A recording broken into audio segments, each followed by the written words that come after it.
We're continuing with our position rankings for the 2022 NFL Draft, and we get to the sexiest position, being the offensive line. I'm including both tackle and interior prospects on here because there's a lot of these guard/tackle prospects, and I feel like it's just easier to do it that way. But what's crack-lacking? It's your boy Broshmo. Just in case you did not know so, go ahead, become a bro and subscribe. Leave that thumbs up if you enjoy the content. As always, let me know what you think in the comment section below. On top of that, if you want some dope merch, my Teespring shop is in the comment, or it's in the it's a link in the description. There we go. And you could also check out some of my affiliate links if you want to get some sports memorabilia or just some good football merch. Check those out. Helps the channel, helps me help you get more content. Let's go ahead and get in. We're going to start with the interior because I know once we go through the tackles, you're clicking off this video. But we're going to start with Josh Rivas, I think is how you say that. Man, 5-letter last name, and I'm already stumped, man. I'm the worst when it comes to pronunciation, by the way. Out of Kansas State. Reminds me a lot of Dalton Reisner. I'm just going to say that. The guy has got a similar build. He's 6'6", 317. I think Dalton Reisner coming out was 6'5", 315. I will say this. Let's get this out of the way. This guy's not the best mover. Stiff hips, slow feet, not that flexible. He's more of this phone booth type of blocker. He's got a heavy anchor, which is good. That's kind of what Kansas State, they ask you to do. It's more of this, I believe, gap blocking scheme. So, kind of, sort of. Yeah. I mean, they kind of go back and forth, but primarily you're running a gap blocking scheme there. They do have a lot of inside zone as well, but the guy has great play strength. I think early day 3 is probably a good place for him. So I got him right here on the list at 10. I think it's a good spot. At number 9, Jarrett Patterson out of Notre Dame. I got him as a 4th-round prospect because I'm learning. I can't fall in love.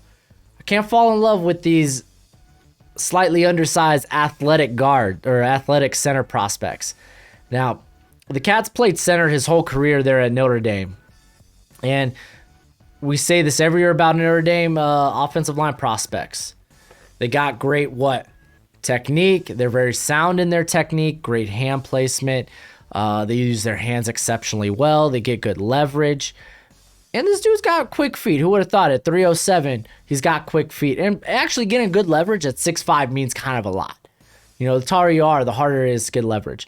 It's just this guy's play strength isn't that good. Which, again, as a guy that loves athleticism, that typically evaluating offensive lineman is the one spot I have the biggest problems with, because I love athleticism. You don't need to be the greatest athlete to be a very good offensive lineman. But his play strength is a bit worrying. He does get bodied by guys occasionally. But luckily, when it comes to pass protection, that's never really seems to be the case. I really liked his outing against USC, the Trojans there. I thought was very impressive when it came to having to deal with those meatier interior guys, because USC, they got some meaty interior guys. I thought that was pretty impressive. But Jarrett Patterson here at number 9. At number 8, I got Jamaree Salyer out of Georgia. He plays tackle for Georgia right now and has done it for actually a bulk of his career.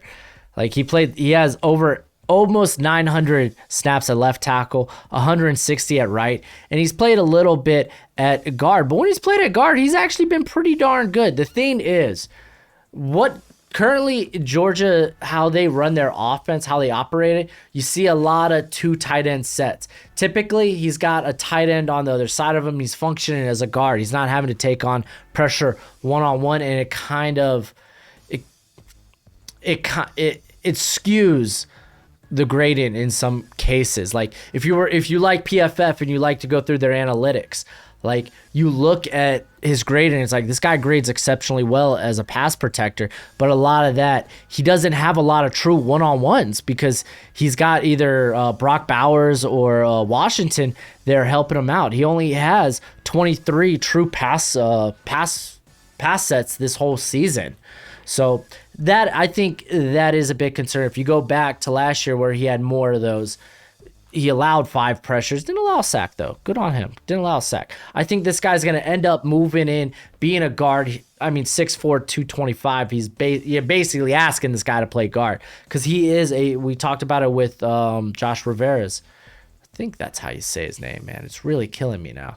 He's a phone booth type of blocker, heavy anchor, huge hands, big play strength, lacks the athleticism. His feet, they don't move. It's like he's in concrete. So he is a guy that I like a lot, that I think in terms of how his game translates to the NFL, he's going to be I think he's going to be a very successful guard in the NFL. Just not tackle. And then at number 7, I got, I think it's Lucius Smith out of Virginia Tech. I think that's how you say his first name. Dude, these names are going to be killing me. They're going to be crushing me. But this guy had a very impressive opener against North Carolina. The dude was just solid, man. And he's been solid for a bulk of his career. He's got a very sturdy base. He's got great balance. It's hard to knock him off that balance as long as you're asking him to stay. Like, you don't want this guy in motion, like pull blocking. You don't want this guy just when he has to move, when he's moving in space, like the balance ain't always there. And I think part of that is because he lacks length. While he's got super strong hands, there's a lot of pop on contact. But when having to move in space, if the defender could get to his strike zone first, typically he's kind of like it's like he's on a tightrope. But the guy buries defenders. I love that mentality, especially for the interior. Just call the Undertaker, rest in peace. This guy's pretty darn good. At number 6, I got Dohnovan West out of Arizona State. I was stupid high going into the season on West. But I would say there's a couple of guys that have kind of risen above him. He's probably likely a center-only prospect. He's moved back to center after playing guard. But I think he does have the versatility to play guard if you need him to at the NFL. But the dude lacks length. The full body strength is kind of a question mark. He's a guy you definitely want that wins with leverage and getting under the pad level of his opponents, of the defenders, but he plays with a lot of oh my gosh, athleticism. How can I forget that word? I love that word. I love athleticism in general, and I think he's a guy you would like to have just playing in motion, playing in movement.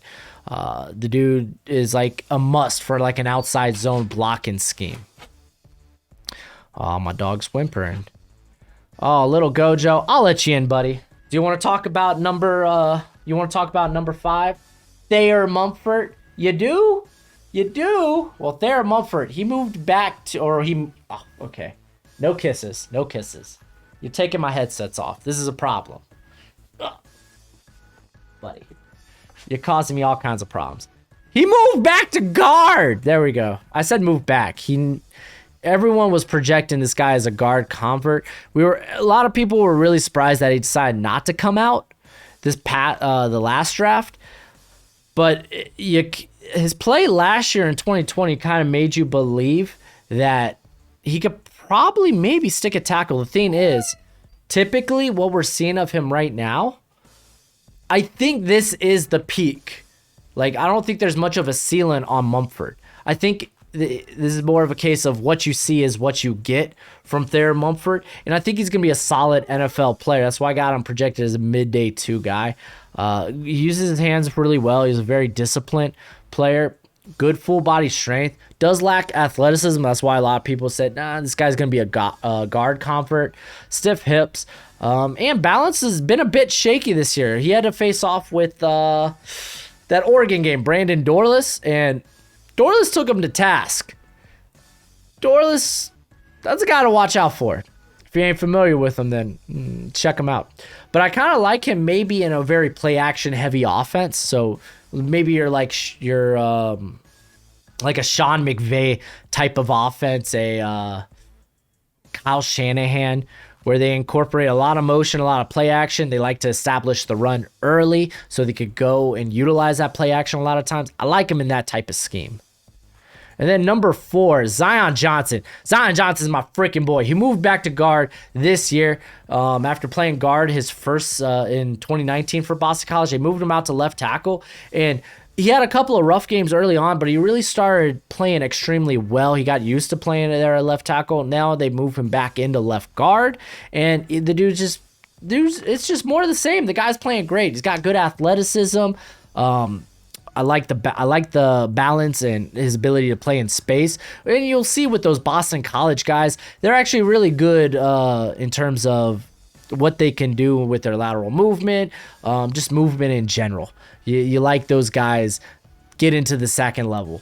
Lower body strength, top notch. Process, and I threw process down here because there are some instances, and mainly I think this came up on his 2020 tape, was where he would just kind of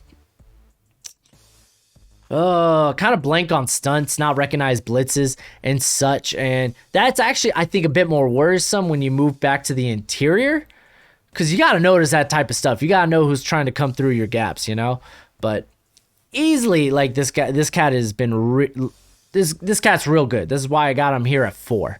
I like him a ton. And then a guy that I've had to watch a lot this year, Andrew Vorhees. Jason himself, man. This cat is good. Now, I threw processing up here. This guy always knows what's going on around him. There was I forgot the game, but where he was, because he primarily plays left guard, he was swinging around on a run play and noticed that I think it was the right guard or the right tackle, one of the two, just missed their block. So they got this defender that had a free shot at the running back on this counter and took him out. Ended up being an 8-yard gain. Like, just his awareness of what's going on around him is very good. The guy plays in space very well. Like his hand placement. The one point that it's weird, right? 6'6", 320. He gets low, he gets good leverage, but he loses the point of contact a bit more than you'd expect, where you see, like, he's very good at resetting his anchor and whatnot, but there are times where he gets shoved back, like he gets shoved back a yard or two, and that could be a bit worrisome. You don't want to be thrown into the quarterback's lap, especially at that size. You're not supposed to, you're not supposed to be conceding ground like that. But there are times where it's like, I see him lose the point attack. It's a bit worrisome, but this guy's a very good prospect. They were thinking about after Elijah Vera Tucker moved on. They were thinking about moving him out to left tackle, but they ended up. I think they ended up going with redshirt freshman. So, but the dude's been amazing there at the left guard spot. So I like this cat a lot. He has experience at right guard as well, so you could play him on either side. And then at number 2, Darian Kinnard. You might be thinking this guy should pop up on the tackle rankings. Well, this is why I had to include both, because I really think Kinnard's going to end up being a guard in the NFL. I know he's played right tackle his whole collegiate career, and dude's a big boy, 6'5", 345, and I think he moves pretty darn well for a guy that size. But you can tell just playing in space just ain't going to be his thing. They do a lot of inside zone blocking. You saw a lot more, what I liked this year, a lot more like true pass sets and just pass sets in general, because that Kentucky offense for the longest time was very gimmicky. They lived and died by the run game. That's not the case. Even back in, was it 2020? I think it was 2020 where it was Bowden, who had to take over at quarterback. I think it was last year. May not have been. I can't. It's all meshing together now at this point. But he's got an imposing fame. He likes to bury guys. Killer instinct. Rest in peace. Full body strength is great. I think he's gonna end up working better at guard. I think he's just gonna be a better guard prospect when it's all said and done. Still got a first round grade on him, just because I don't think there will be a problem throwing him at tackle. But again, I got him at guard. And then at number 1, Tyler Linderbaum. If you didn't know, now you know. Tyler Linderbaum is one of my favorite prospects in this class in general, in this draft class. I love undersized centers, especially if they're freak athletes. This guy very strong, former wrestler. Go back, look at there's this video of him pinning Tristan Wirfs in wrestling, dude. Golly, this guy's strong, man. He's got great hand usage, very strong hands. If you once engaged, you are not disengaging unless he chooses to let you go. Plays in space exceptionally well. And my dog just out here bailing on me is what it is. But big fan. Only real nitpick is he's sub 300 pounds. But in today's NFL, you don't have to be a 300-pound center anymore. That's just not the case. He's very good. He's probably going to be like, it's hard with I know it's centers, not like interior offensive line. It's not the most high valued when it comes to drafting. So if I really would want to throw this guy was 10th on my overall board before the season. Like, more than likely when you bring in positional value, he's going to be a top 20 prospect. We're talking the tackles. I hope you got the lotion. I hope you got the candles. Dim the lights. Turn on the music. Things are about to get good. Let's first, I want to talk about a few guys that I have listed as returning next season. I got Zion Nelson, man. The guy seems like the same player he was last season, this season. I was hoping to see more development from him. Ended up not being the case. I think because I really think he's got the upside of a first rounder. So I think he comes back to Miami next season. Morris hasn't really played a ton there at Oklahoma, and Tyler Smith, I have returned for Tulsa. I don't think he's eligible for a Senior Bowl, so that's why I listed him as a returner. So Daniel Faalele here at number 10. The dude is the mountain. He a big boy, 6'9", 380, very imposing size, and a very good athlete for his size. He's been a fast learner. Dude's only been playing football since was it 2017, 2016, 1 or 2. He's not been playing football for a very long time, and he's out here playing some pretty darn good football, especially in pass protection. He's actually very impressive because he's this guy you just have to get around because you're not going through him. And that's the thing. There's no real killer mentality when it comes to Daniel Faalele. He's not going to go out there and like pancake guys. That's just not his style. And you would think at that size he'd want to do that, but no, he's more of this wall than he is. He's more of a wall than a bulldozer. So he is here at 10. At 9, I got Trevor Penning out of Northern Iowa. There's not a lot of tape on this guy. But for what we have, he looks good. Iowa State, very impressive outing versus Will McDonald, another very good edge prospect in this very crowded edge class. But the guy's got good athleticism, better than Spencer Brown, I would say. Good full body strength. He's been very productive there at Northern Iowa. He only allowed 10 pressures and a sack last season, in 2020. And this season, he's allowed no sacks. Dude's been great. Only 5 pressures. Probably going to need a Senior Bowl to really put him on a lot of guys' boards. I know the draft community overall, they're pretty high on him, but you're not going to really see NFL guys NFL evaluators talking about him probably until the Senior Bowl. That just always seems the case. You can throw a level of competition as a concern. I think we might be nitpicking, but the Senior Bowl, when he's facing some of the best, I expect him to shine. This is a guy that's going to move up a lot of people's boards. But this tackle class is a lot better than what people think, so that's why I got him listed here at 9. At 8, I got Jaxson Kirkland out of Washington. He was a favorite of mine coming into the season. He was probably my OT2, and it's just not been that great this year from him. Like, he had a great outing against Montana, but that's Montana. And I say that because they ended up losing the game. But Michigan, he got utterly obliterated by Aiden Hutchinson. There's no way, no ifs, ands, or buts about it. It was a bad showing. Oregon State also was kind of a hiccup, but still, I like this guy's mirroring ability. I like how he plays in space. He's got very quick feet for a guy being 6'7", 310. He does well with not letting guys get leverage on him. At 6'7", you kind of worry about that. Like with Abraham Lucas out of Washington State, that's a concern I have with, like, I had with him that, oh man, well, guys, it's really easy to get under guys' pads when they're giants, but both him and Kirkland are actually very good at not allowing that to happen. I like the length. I like the hand placement. Lower body strength definitely needs improved. As we saw in that Aiden Hutchinson matchup, the man needs to improve upon his acre. He was pushed back at one point, literally walked into the quarterback. It wasn't pretty. The guy can come out a little high in his stance. And I think in the NFL, leverage will become more of a thing because the dude, again, he's high in his stance, and when guys are sitting that low, it's going to be a problem. So, yep. At number 7, I got Bernhard Raimann out of Central Michigan. This cat's been really good. Former tight end.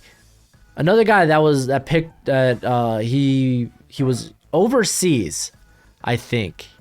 He was a military kid, so he was like overseas. Picked up football real late. Ended up playing tight end his first 2 seasons at Central Michigan. And then they move him to tackle, and the guy's amazing, dude. He made Bruce Feldman's freaks list. The guy's a great athlete at 6'7", 305. He does a real good job of getting to the second level. The grip strength. Wow. Beautiful. You do worry about the level of competition. You do worry that, hey, he's not exactly technically sound. Keep in mind, this cat, he just moved to playing tackle in 2020. So there are going to be questions. I think he is eligible for a Senior Bowl this year, so he's a guy to watch out for. And then at number 6, I got Sean Rhyan. Sean Rhyan's actually a favorite of mine in this class. He was a guy that I got on pretty early, mainly because he had a banger of a game against Kayvon Thibodeau in 2020. This year, not so much. Like, it wasn't bad, and it was weird just because how the coach, it was really the play calling. Because oftentimes, they didn't even let him square up against Thibodeau, and that or they would opt for poor Greg Dulcich to have to like match up against Thibodeau. It wasn't great. Like, it sucked. I hated seeing that. But a lot of people think he might be better at guard just because he does lack length. Well, last year everyone was like, length is important. You got to have length. And look at how Rashawn Slater's doing. Penei Sewell, you find out they got very similar length, and both are doing solid for the most part. Like, Slater's having a banger year for the Chargers, and I think Sewell's coming around to that. But now Sewell's doing, I think, a solid job. Now, well, because he's forced to having to play left tackle this year because of the Decker injury. But hand placement probably could use some work, but it's a shame because I think once this guy figures out how to use his hands well, this cat's a former shot putter. He's got strong hands. His grip strength is raw strength. A good lateral mover, as you could tell in that Chip Kelly offense. So, yeah, I'm a big fan of this cat. He's like fringe first round for me. And then I got Nicholas Petit-Frere out of Ohio State. Good full body strength. Being an Ohio State offensive lineman, you love the footwork. You love the technique. This guy's got very strong hands. They're deafening to defenders. Man, stops guys right in their tracks, kills their momentum. He has experience playing on now both the right and the left. That's becoming a bit more important now in today's NFL. It's kind of hard for guys to have to switch over to the opposite side. We saw that with Sewell moving to right tackle earlier in the year. But Petit-Frere, he's actually having the best year of his career on the at left tackle for Ohio State. You love to see it. Hasn't allowed a sack since his freshman season. I do worry about him a little bit as an athlete, but again, it's not as consequential being on the offensive line. But yeah, we'll see, man. Average length, again, I'm kind of nitpicking here. I say average length like it's a knock, So kind of nitpicking. Kenyon Green coming in here at number 4. I love this cat as a prospect. I really wish Texas A&M would just be like, hey, you're playing tackle. Because his best games have come against Alabama playing left tackle, Colorado and Kent State playing right tackle. He's got a couple of good games playing left tackle. As a matter of fact, he has a whole 2020 season where he was excellent at left tackle. His worst games actually came against Arkansas playing right guard. My bad. Left guard all of 2020. I said left tackle. I meant left guard. But I like this guy because he's got great lateral movement. He moves well in space. Good length. Very explosive. Again, I really do think this guy's a tackle in the NFL. You do worry about inconsistencies when we talk about his anchor.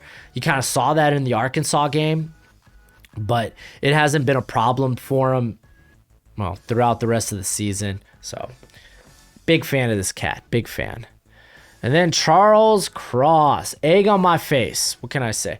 I thought Zion Nelson would be doing what Charles Cross. At the beginning of the year, I'd be like, yo, both these guys got great athletic upside. But I bet you it's Zion Nelson that rises to the top. But no, it's been Charles Cross, man. He's been wonderful this year. He's only allowed 1 sack this year. Came in the opener against Louisiana Tech, so whatever. He's going to have among the most true pass sets to his name. If you're not familiar with true pass sets, it just means passing sets that aren't influenced by the run game. So no play actions, no screens, no stuff like that.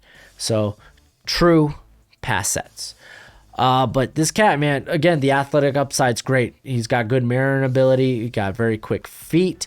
You will worry about his anchor a little bit, and I think it's gotten better throughout the season. I think it might be a lower body thing, probably just adding a little bit more to the base.